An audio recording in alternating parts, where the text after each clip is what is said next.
Right. So now we have Maximilian Funck from Funck. Oh, I was looking for you a little bit earlier. We didn't have a chance to meet up.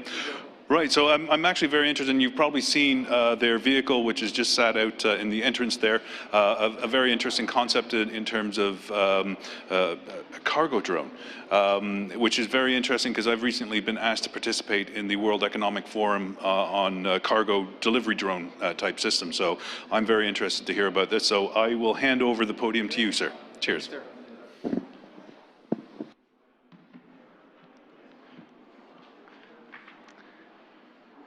Okay, hello everybody. Very warm good afternoon from my side.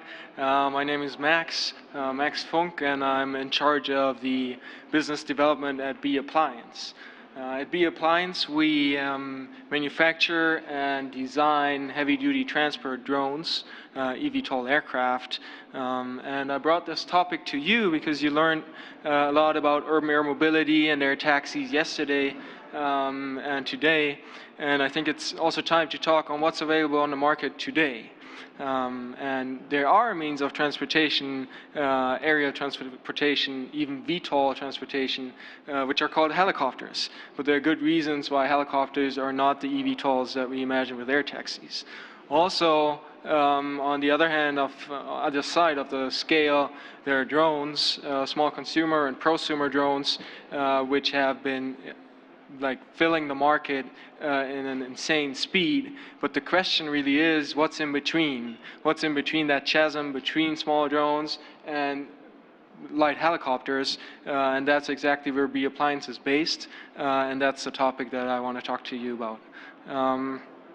So let's flip to this side. Just a really quick introduction to get warm here.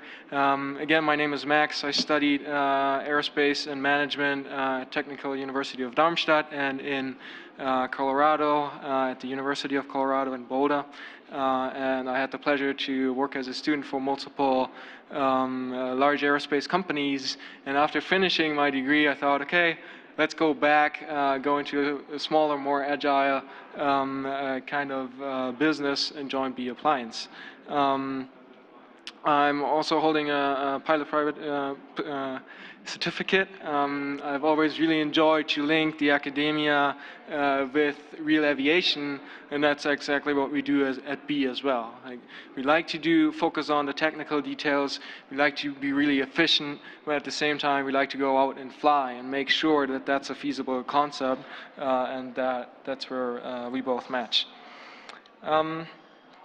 Little intro slide for you. This slide I found not in a newspaper, but in a website that talks about a newspaper, like we do it today. And my big question to you as experts now is, why are we not there yet? This image was shown in a newspaper in Chicago, I believe, in 1956, and they talked about how close urban air mobility is and how close a flying carpet car would be, and that so many people are already thinking about how can we transport people by air just like in a car. And there's good reasons why this hasn't been on the market yet and why we're struggling with it. And some of those I'm going to address, and that's exactly what leads us into cargo drones. Let's look at another image here. This is a construction site, and it's a great example on how many tasks are easier from an aerial standpoint. If you take a look, there's no roads yet. There's applications for lifting. You see that big crane. Sometimes things need to be lifted, but it takes a lot of time to build up a crane. But also access of remote areas is a thing that is way easier from an area standpoint. Besides the construction site, there's other modes that you can imagine. Defense and security is one, all the way up to urban air mobility. All these applications are easier from the air, but so far have not been done with a helicopter. Why is that? Well, the main requirements are trifold, is what we see and what our customers see. It's about flight time, it's about payload, and it's about cost. So if I can manage to stay in the air for a long time bring enough payload, and do that for free, that'd be the perfect product, right? So this is the combination that we're looking for, and this is the main criteria what our design, for example, was based on. Let's look again into existing applications. And I said in the beginning, it's also about helicopters. And one mean of transport that can do those aerial missions is the helicopter. This is a R-22 Robinson helicopter. It's one of the most built helicopters in the world, very proven concept. And super reliable. So a great aircraft. Also, you can fly up to 3.5 hours, and with that flight time, you can bring about 168 kilogram of payload. So if Daryl and myself would go flying, that's probably already a little above that. So we had to wear really light clothes. So it's a mean of transportation, but it's hard to work with this kind of application. And also, as we all know, helicopters are really expensive. Why are they expensive? Lots of mechanical parts that are really complex. So you have a machine that is expensive to operate, but however proven. On the other side of the scale, there is a large drone. And drones have not only been toys, but they've been used for the first applications to do business and to operate. This is in DJI mattress. This is kind of one of their top products in terms of payload. But still, we're not even close to the areas of a helicopter. However, it's really cheap to fly them. They're really broadly available. I can go into a grocery store and buy them, basically. But the question is there anything in between a helicopter and a drone? And our approach to that is the aircraft that we brought, that you're very welcome to visit. It's called the BH6-250 multi-rotor eVTOL aircraft. And the concept really is to bring the same missions that a helicopter can do at way lower costs. So we're talking about cost reduction if you take that R-22 of more than 40%. If you take a little larger helicopter that might do a similar mission, we're talking about even higher savings. But the principle is taken out of the drone world. Make it as easy as possible.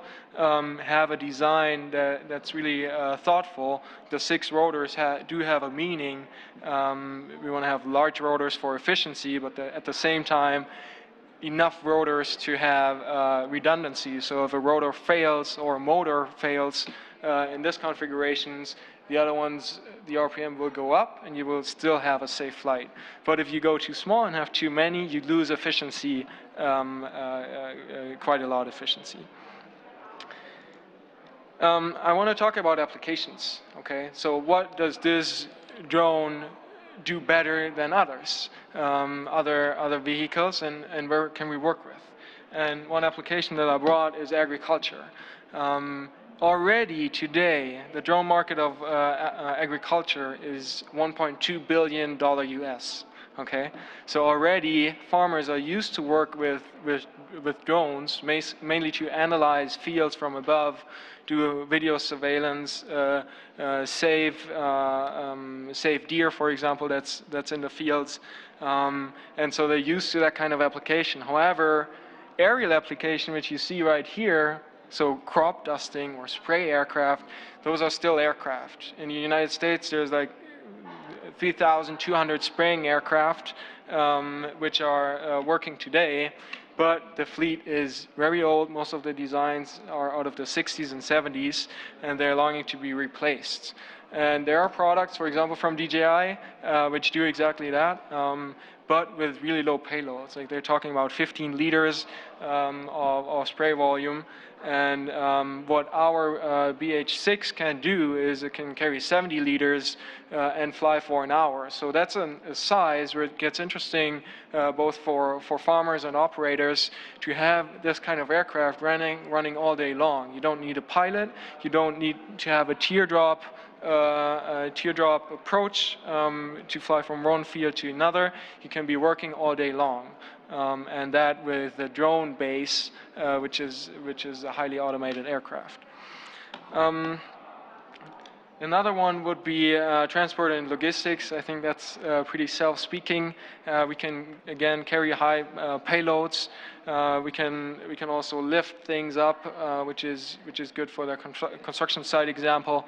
And we deliver the platform, and our customers say, well, we need this and this kind of application. Can you tailor it to that mission? And here you can see, this is also something that you can see at our booth, is we have a little cargo box, for example, but that can be any size or shape, whatever the mission is. A third application is governmental service, or all the way down to defense and security. It can be a great platform for optics. To do surveillance missions, those optics that you usually see on helicopters. There's little reason why a helicopter needs the people who survey inside the helicopter. Like, they might as well transmit the images down to your ground station and have that platform hovering for up to 3 hours, in our case, on a crash site or on a on an emergency site, for example. So now the fun part starts. We don't only make nice images, we also fly. And this is a video that I want to show you. It was out of our test flight program to prove that we are airborne today, that we can have really stable flights. It's taken at our home base where we do all the flight testings. And this is the aircraft. Again, 6-rotor layout. It is, unfortunately you cannot hear the sound, but it's quite impressive how silent it is. Like, it's way quieter than a helicopter, and if you come to our booth, you will see that now we have the ducted fans, which again brings down noise and increases efficiency. So what we do is automated flying here. We fly from one point to another on our testing field to see how does it behave accuracy-wise, how does it behave with the environment, with little winds, and how precise can we fly. Also, we've done engine failure tests, so we actually shut down one engine and saw how the other RPMs go up, and it remains stable flight and does an emergency descent and landing. And yeah, it's quite impressive to see the aircraft fly in real. And you're more than welcome to reach out. We try to fly as much as we can to gain more data. We've been flying actually since 2019, always improving the aircraft, and we'll go down that road. A couple of technical details. I don't want to get too much into detail. The question is, how can we deliver that combination of payload and range? Well, the secret is we don't rely on batteries, but on a hybrid drive. We did a lot of calculations. What is the best propulsion system, and what's the best energy source?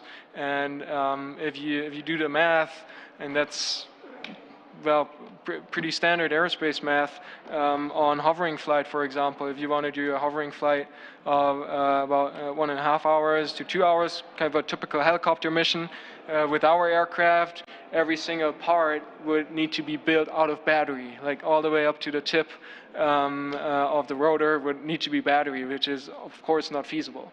So what we do is we have that little turbine generator, which is hooked up to, or the turbine is hooked up to a generator, creating electricity, which feeds into a small battery, and that battery feeds into the motors. So we have the easiness of 6 electric rotors, which is really nice because we don't have complex mechanics, and the range given by the range extender, which gives that combination of payload and range.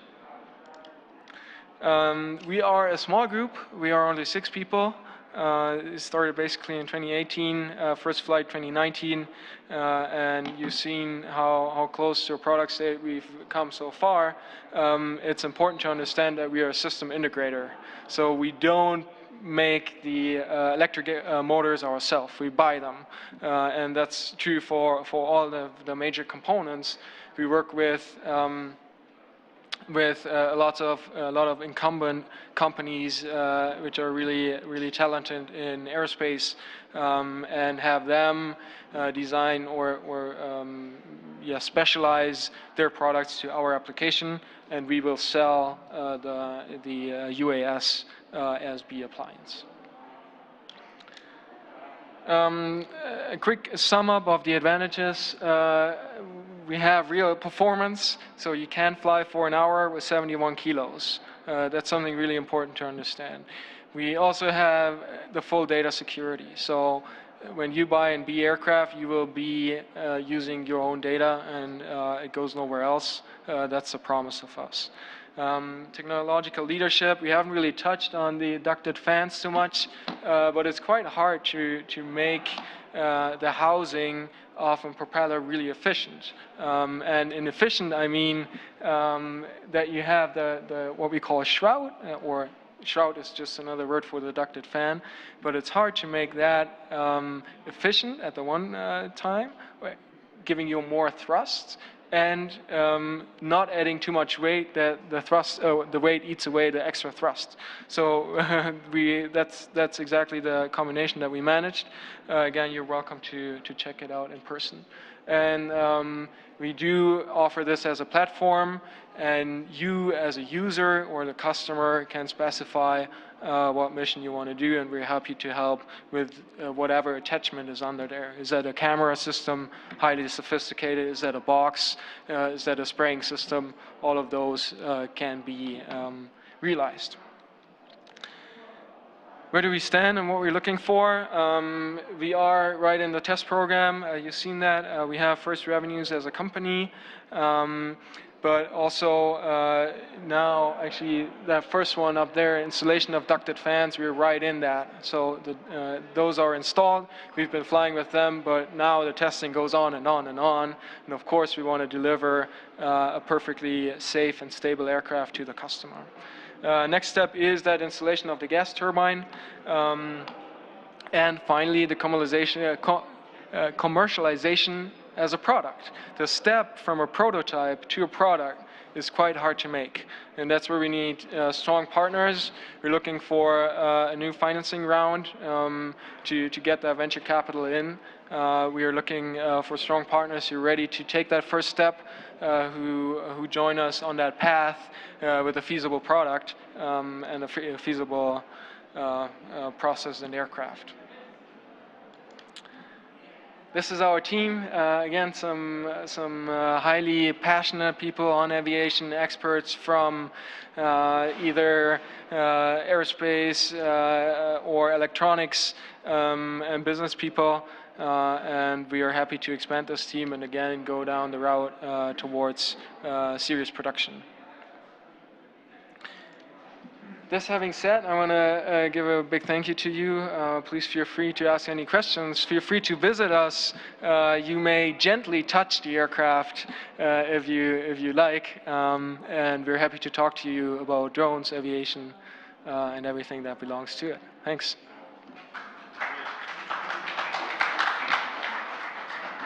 Right, so do we have any questions from the audience? Oh, there's a microphone up here, sir, if you just want to ask your question. Thank you for a great presentation here. Who are your launch customers, and what are quantified use cases for your aircraft? Okay. So with launch customers, we are in the beginning of talks, or not at the beginning, but at a later stage of talks. So this is really the turning point, having this prototype as a product. And launch customers also, to be honest, are mainly outside of Germany, sometimes outside of Europe, because regulations, again, is a huge issue. So right now, it's still in the development phase. We have proven that this aircraft flies. We've shown that this is the feasible concept, and we need to make this step the step that you touched on, sir. What was the second question? Or was there a second question? Use cases. Yeah. Yes. So the aerial application is really interesting, what I showed.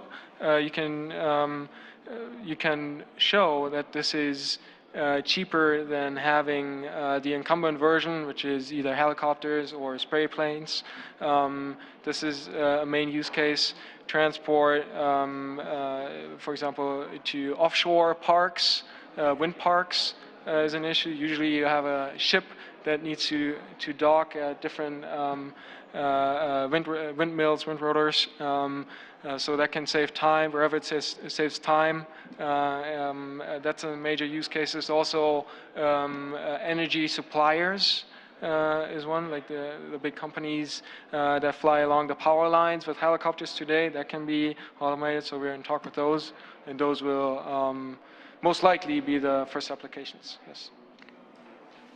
I would like to ask the difference between helicopter and your drone. For example, for firefighting, would you first do the drone or the helicopter? And another example, the Zugspitzebahn, for example, that was also delivered with helicopters. Better helicopters or better your drone? Okay, so the first one, area of firefighting, is an interesting issue that you raised.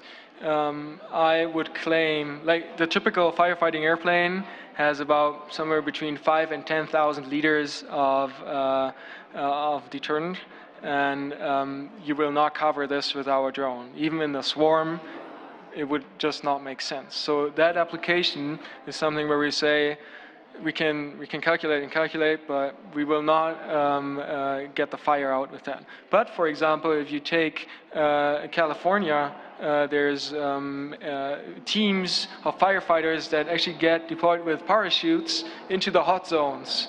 So they would parachute in and get the fire out as a ground team. And that is one of the most dangerous jobs in the United States. And usually they run out of equipment. Either the fire gets on there and they need to protect, or they run out of digging equipment. And that could be a solution where B picks up tools, picks up water even, or whatever they need, fly through the smoke, again, better than the aircraft they use right now. They have to have visual contact and get deployed right where the team is and give them the goods that they need to fight that fire. So that would be an application for firefighting. Yes, and go up the Zugspitzbahn was the other one. Yes, I mean the transport to remote areas, remote locations with goods, with food, where you need, sometimes you need the helicopter today, but usually then the runner or the owner of the hut would say, the helicopter is too expensive. You know, I rather send up 5 or 6 people who bring up goods in their backpacks and down garbage. And but if I could do it for half the cost, I do it right away. So that's another great example. Right. So one last question. You did not comment your last picture. Is that a vision or is it a dream? But I can tell you, I've seen it, I think, from the Vertical Takeoff Society in America. There's already a kind of recreational personal drone, 2-seater. Yeah. So I strongly believe that we will see transport drones before we see personal aerial vehicles like the one that I showed. Again, that we want to be safe all the time. The picture that I showed is just to stress that with the aircraft that we have, if we increase size by 30%, we have 200 kilos of payload. And then it doesn't matter, do we put a box underneath or a cabin that holds the two of us? Well, one and a bit of me. And that's what will be easy. But going the other way, like having that air taxi first and then going down, I'm not sure. So that was just to touch on what can be next and more of a futuristic vision. The more feasible, the more safe eventually version is transport drones, cargo drones. Yeah, I'm fully expecting somebody to put themselves in a box and ship themselves via a cargo drone in the near future. I think an Australian did it decades ago, trying to get from Australia back to the UK. Spent 2 days upside down in the box, I think at KL, yeah. anyway, crazy thing, crazy people. BV loss, so you're working on that as well.